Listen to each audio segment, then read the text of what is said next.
Hello there, students. Good day to everybody.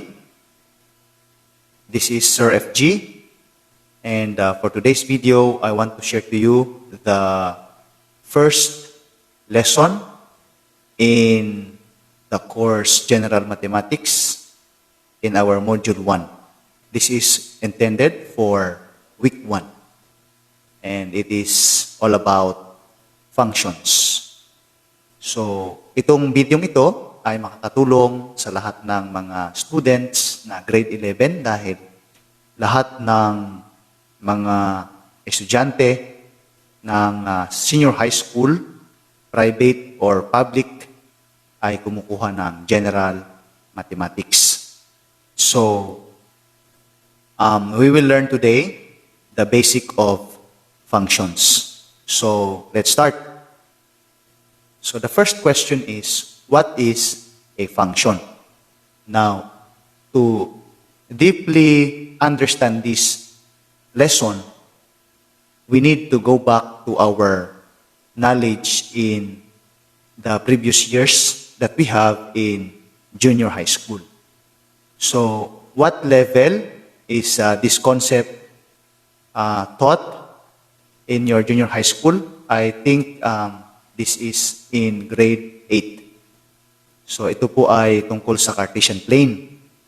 Ang gumawa po ng concept na ito ay walang iba kung hindi si René Descartes, isang French mathematician na kanyang pinagdugtong o binigyan niya ng tulay ang gap ng algebra at saka geometry. Ang algebra ay puro mga solve-solve, no?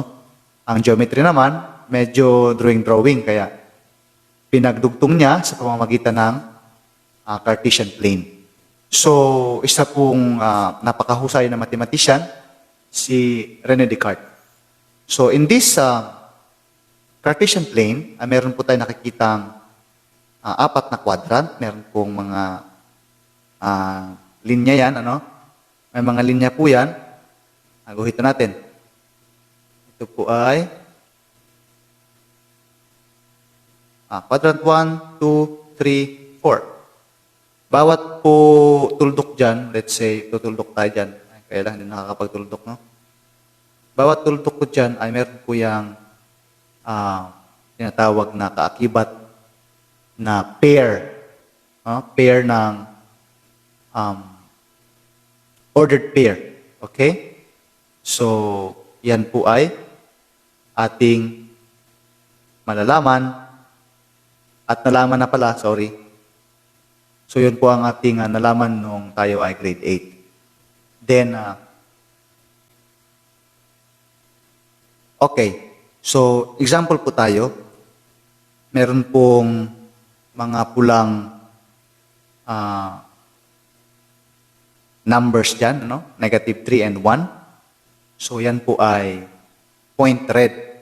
Okay. Meron din tayong point blue, negative 1.5, at saka negative 2.5.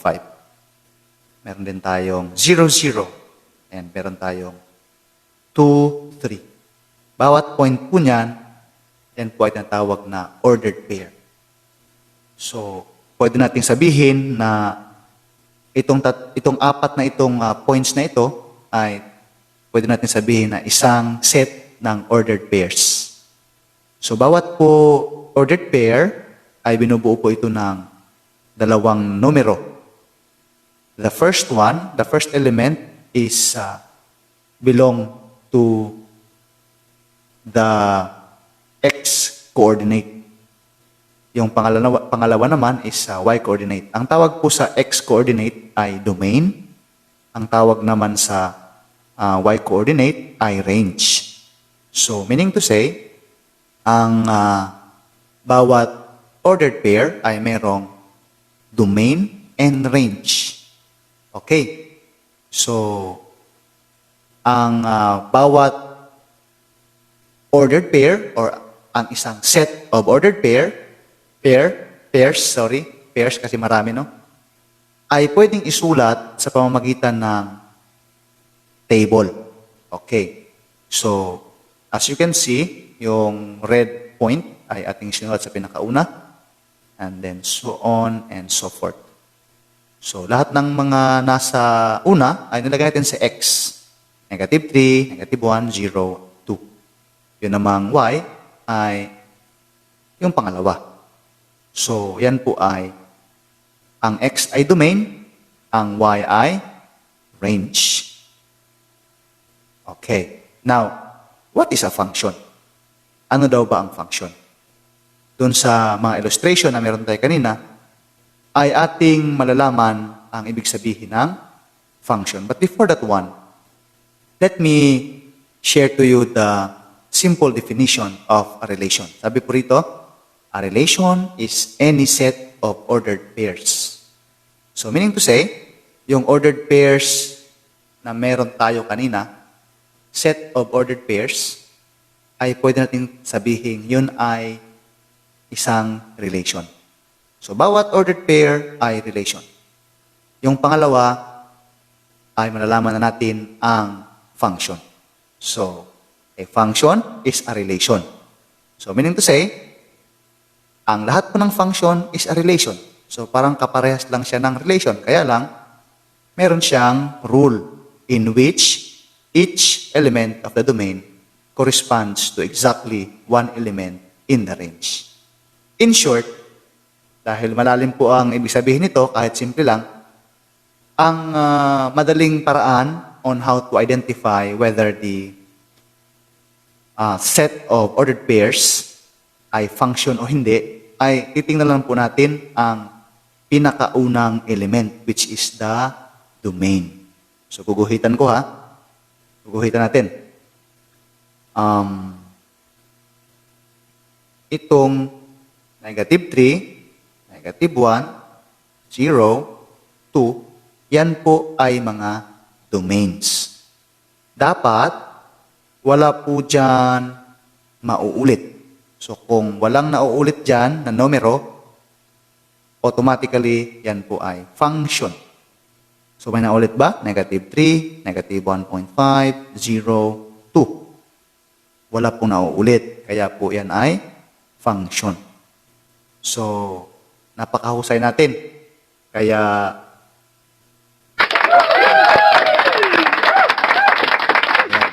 so, ito namang si set of ordered pairs G ay meron pong domain na 3, 3, 4, 5, and 6. So, kung isipin mabuti, naulit po yung 3. No? Okay. So, pag may naulit, automatic, not a function. Hindi po siya function. So, itong set of ordered pair na to ay hindi po siya function. Ito, function. So, sana ay naget nyo. Okay? Napakadali lang naman yan. Ano? Napakadali lang po. So, easy lang siya. Easy. Alright? So, let's go. So, we have ways to represent a function. Marami pong iba, pero ito lang ang ating pag-uusapan. Ordered pairs, yung katulad kanina, we can also identify a function by its map. No? Magmamapping po tayo. We have tables, katulad din kanina, and then we have graphs. So, para po sa ordered pair, meron po tayong example dito. Bibigyan ko kayo ng 5 seconds. Kasi napakadali lang naman ang paraan kung paano hahanapin ang functions. So, ulitin ko lang po ha. Lahat po ng ordered pairs na yan, set of ordered pairs na yan, ay relation. So, relation lang lahat, hindi lang function lahat. So, hanapin natin yung function dito. Teka lang pala. Hugot muna tayo, no? Hindi lahat ng function, hindi lahat ng, hugot muna tayo. Hindi lahat ng relation ay function. No? Sa totoong buhay, hindi lahat ng jowa ay functional. Sakit naman nun. Okay? So, hayaan nyo na. So, hanapin natin dito ang function. Saan kaya dito ang function? A, B, C, D.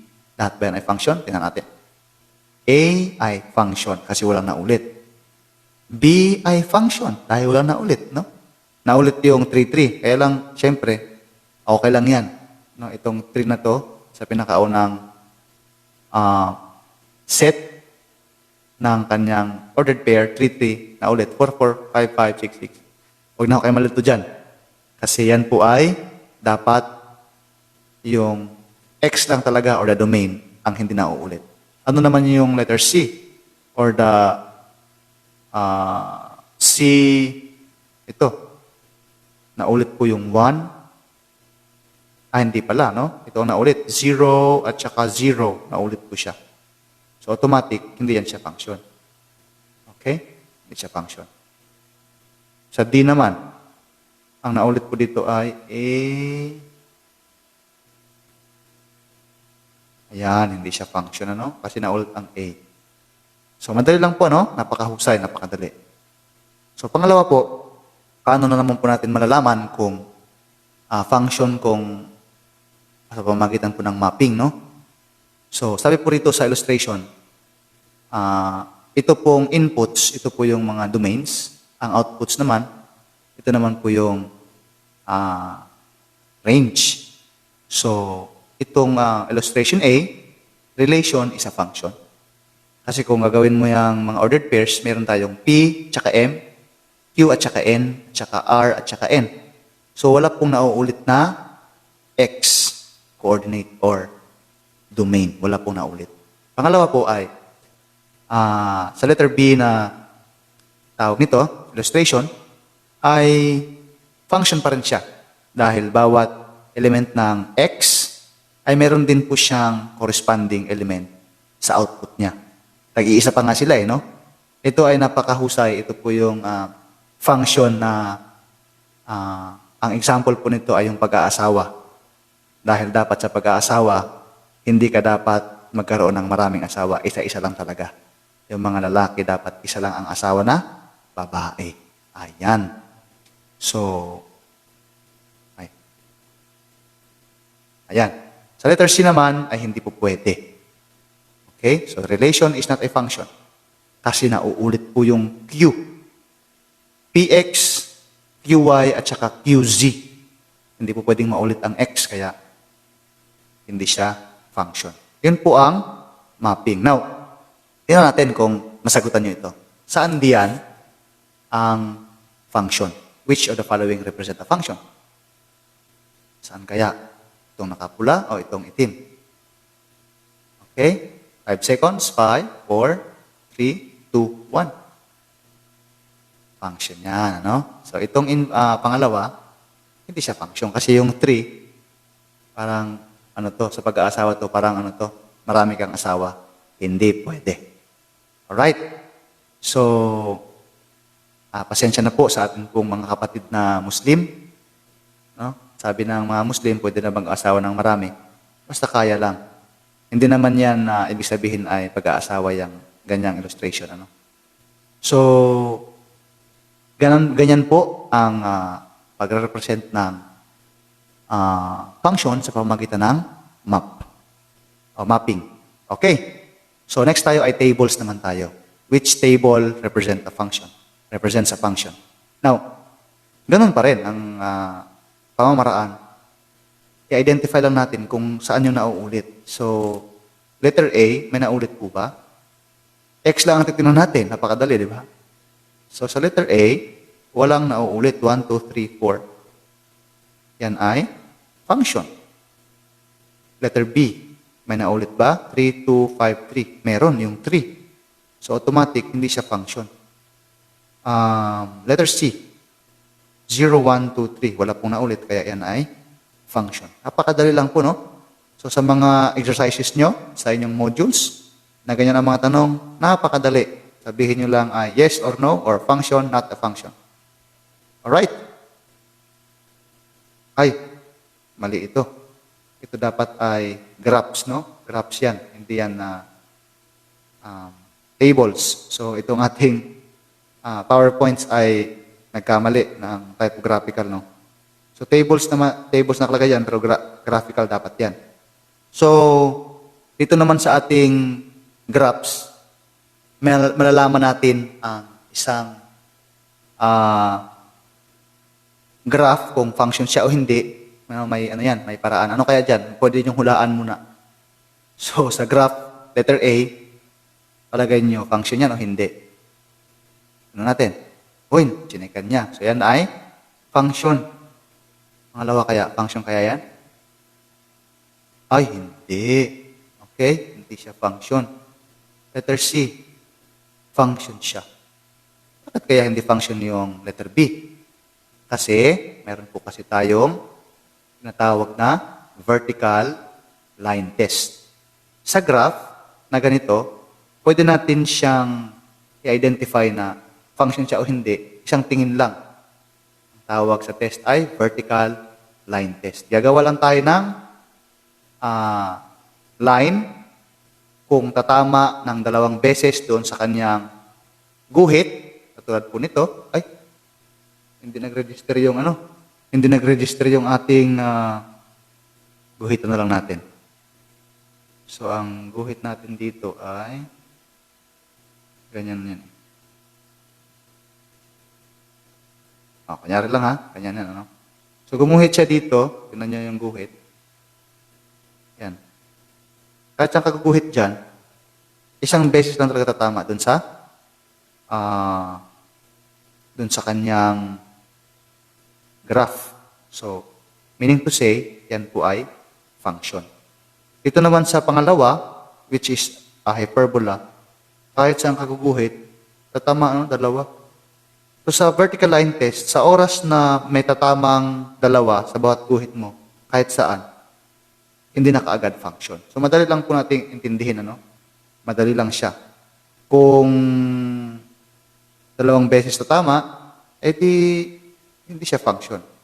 Kung maraming beses, basta 2 hanggang sa marami, hindi po siya function. So, madali lang po ang graph. So, kung titignan natin, ito pong isang ito, sa letter B, ay hindi siya function. Alright. So, ang last po ay equation, Equation.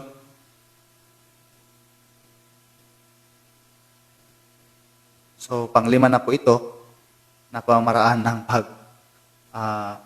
bigay ng function. So, mahilig tayo sa sanay tayo dun sa equation lang. Pero, mahabang usapan ito, kaya natin to, bibigyan natin to ng isang video na talagang ang pag-usapan natin ay mga equation na function at saka hindi. But just for this video, ay malalaman natin yung equation ng isang graph kung tayo malalaman natin kung ang isang equation ay function o hindi sa pamamagitan ng kanyang graph. So, mahirap po i-identify kasi karamihan sa inyo ay hindi memorize kung anong klaseng function o anong klaseng equation ang meron sa algebra. Kaya para malaman natin kung ang equation ay function o hindi, ay i-download natin kuhit tayo dito ha. Ito po, i-download po ninyo ito. Desmos. Sa Android. Okay? I-download nyo yan, at lahat ng mga equation or function ay pwede lahat ng mga equation, ilagay natin sa Desmos calculator. Tapos, malalaman po natin yung graph niyan. Kasi mag-graph ito. Itong Desmos ay graphing calculator. So, lahat ng ating i-input na tawag nito, equation, ay kanyang gagraph. So, malalaman natin, ito ay hindi ito function dahil meron tayong vertical line test. Okay? So, sa equation daw ay meron daw 2 main type. Okay? Sa algebraic function at saka transcendental function. Sa algebraic function, yun yung mga basic mga function na makikita natin sa algebra. Yun naman sa transcendental, yun naman yung mga exponential, logarithm, circular, inverse circular functions. Okay? So, sana ay natuto kayo. Kaya, mag-exercise tayo. Just to review kung meron kayo natutunan o wala. Time to think.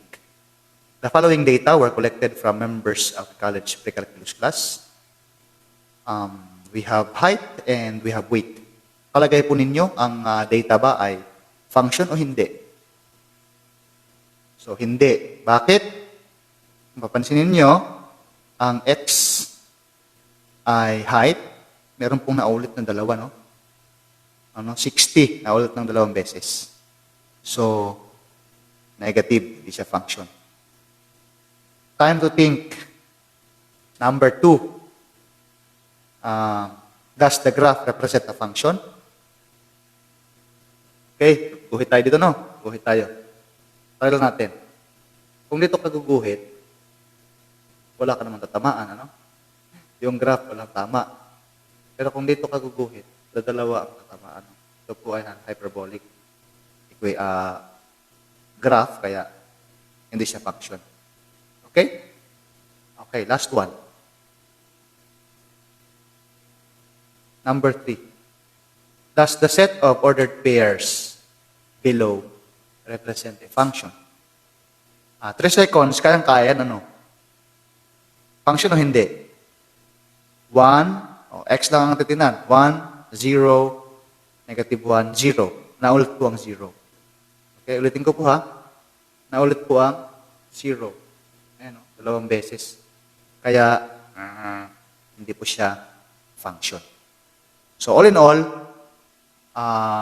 napakahusay po dahil napakadali lang po ng ating lesson. Kaya,